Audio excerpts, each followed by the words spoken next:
гарч байгаа юм уу?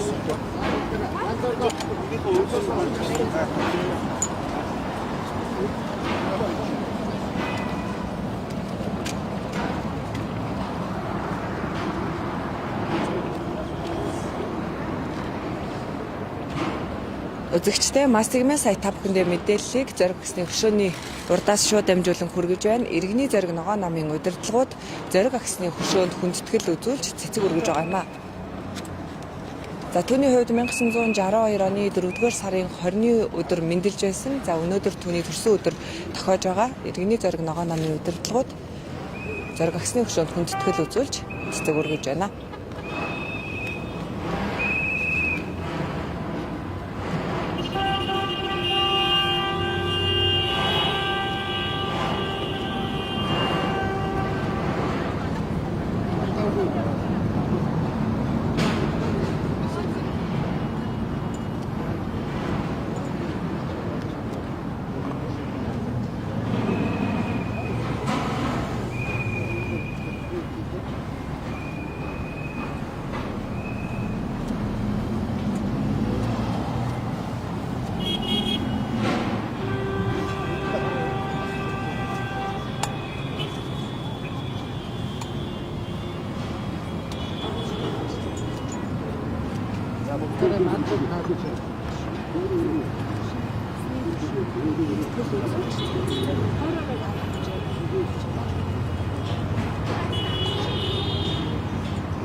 Үзэгчтэй Мастигмын сая та бүхэндээ мэдээллийг зориг агсны хөшөөний урдаас шууд дамжуулан хүргэж байна.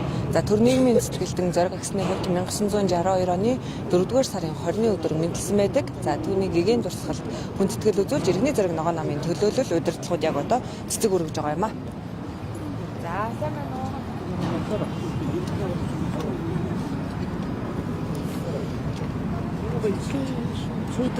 Энка. Цэцгээ ингээ гарах юм уу?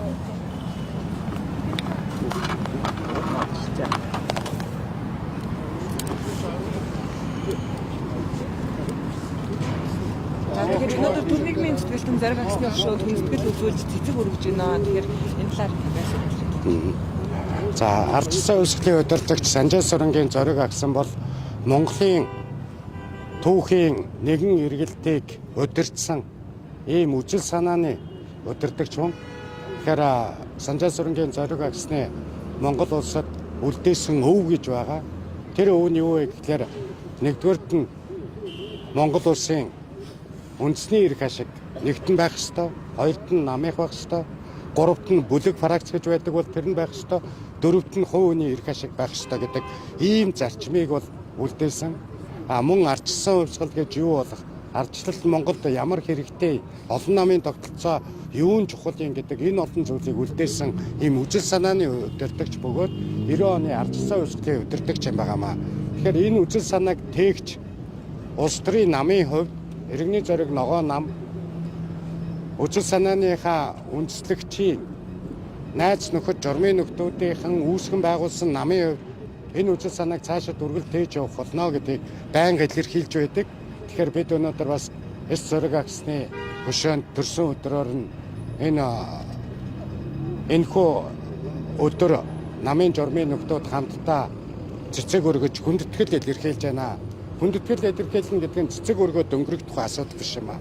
Хүндэтгэл илэрхийлнэ гэдэг үжил санаагийн тээж авч явна гэдэг ийм асуудал юм. Энд үжил санааг бол Монголын төрийн Монголын ард түмний үжил санаа болж тогтох ёстой гэдэг энэ байр сууриа илэрхийлж байна гэж ингэж ойлгох юм. Өнөөдөр иргэний зэрэг ногоон нам зориг агсны үзэл бодол болоод хийж хэрэгжүүлж ирсэн зорж ирсэн зүйлийг нь үргэлжлүүлж чадж байгаа гэж бодож байна. Чадаж байгаа. Эд бол тэр үжил санаан дээр тууштай зогсож байгаа.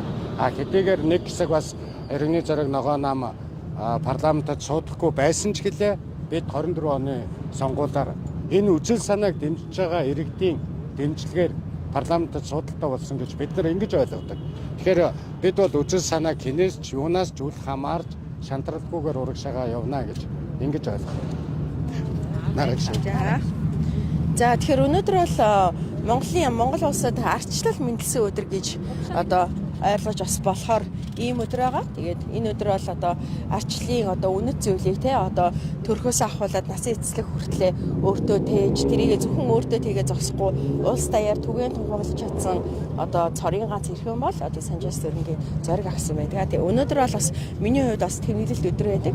Яагаад гэвэл 2 жилийн өмнө 2024 оны 4 сарын 20-ны өдөр би иргэний зориг ногоон намдаа нэлсэж орж исэн. За тэгээд тэндээс хойш одоо маш олон зүйл болж бид нар ч бас парламентын хувьд дөрвөн суудалтай нам болж чадсан. За ингэснээр бид бас улс төрийн хэмжээнд бас тийм ээ Санжаас Зөрөнгийн зориг агсны энэ үзэл санааг бас нэлээд одоо тийм үү бат хэрэгжүүлэх ийм бас боломжтой болсон гэж үзэж байгаа. Тэгээд зөвхөн одоо нас барсан өдөрт нь төрсөн өдрийг илүү их одоо хүндэтгэж те энэ өдөрт бол бидэнд гэрэл хийгээ авчирсан өдөр гэж үзэж ингэж одоо өнөөдрийн өдрийг тэмдэглэдэг байгаа. Тэгэхээр манай намынхны хувьд бол ингээд намын хамт олноороо ирдэг ийм түүхэн бас ийм тэмдэглэлт бахархалт өдөр гэж ойлгож байна.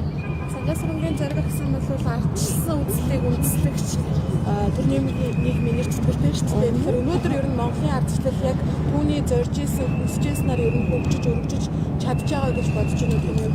Ер нь бол маш хязгаарлагдмал байгаа. Ер нь бол юу болж байгааг ялангуяа бүгд маш сайн тод харж байгаа. Тэгэхээр зэрэг ардчлалын энэ одоо түгээмэл байдлыг илүү яаж те одоо бат энэ нийгэмд одоо цогцлах юм бэ гэдэг үйлс бол зөвхөн улс төрийн намнуудын одоо ажил биш нийт иргэдийн бас үүрэг хариуцлага болчиход байгаа. Яагаад гэвэл Монгол улсад бас те асар их үнээр олдсон энэ арчилсан тогтолцоог бид нараас цаашид үүрхүү хойчтой яаж өвлүүлэн үлдээх вэ гэдэг асуудал нэг үгээр хэлбэл өнөөдөр бас бид нараас тодорхой хэмжээний сорилттой тулцсан байж энэ арчлалыг те хумхуу одоо түгээх үү гэдэг ийм бас сорилттой тулцсан байж байна. Тэгэхээр зэрэг энийг ойлгуулахаас ард нийтэд ойлгуулахаас ахуулаад те энийг хамгаалахаас ахуулаад маш олон сорилтууд бидэнд бас тулгарч байна гэж харж байгаа. За эргэлэр иргэний зэрэг ногоон нам ер нь яг энэ арчилсан үзлийг түгээх болон за намынхаа одоо өргөжинд хэлэх тал дээр хэрхэн анхаарч ажиллаж байгаа вэ? Намын гишүүд ихэр нэмэгдэж байгаа вэ?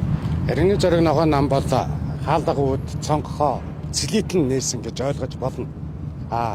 Ер нь бол парламент гэдэг чинь өөрөө ард түмний баг төлөөлсөн шүү дээ. Тийм болохоор энэ парламент дотор олон ургалж үзэл бодол, олон янзын дүр төрх, үзэл санаа оршин тогтнож явах ёстой. Энэ парламент нэг байж болохгүй. Дотроо мэтгэлцдэг, сайдалцдаг, муудалцдаг, тэгж байгаа тэрэн дотроос жинхэнэ совдоо олж, жинхэнэ зөв шийдвэрээ гаргадаг ийм байх нь ардчлалын мөн чанар юм байна. Тийм болохоор өнөөдрийн парламент дотор санжвэ, муунжвэ аль аль нь бий. Тэгэхээр үүн дээр бол иргэний зориг ногоон нам бол идэвхтэй ажиллаж байгаа. Бид нар бас харьцангуй хайрцаглах, харьцангуй хатуу хандах асуудлаас болж өгвөл зайлсхийж иргэд олон нийтийн дуу хоолой энэ парламентод эрх мэдлэлтнүүдийн энэ төр дээр иргэд олон нийтийн дуу хоолой дуурж явах ёстой. Тэр үзэл санаа үнэртэж ханхалж тэр үзэл санаа амьдрч явах ёстой гэж ингэж ойлгож байна. Баярлалаа.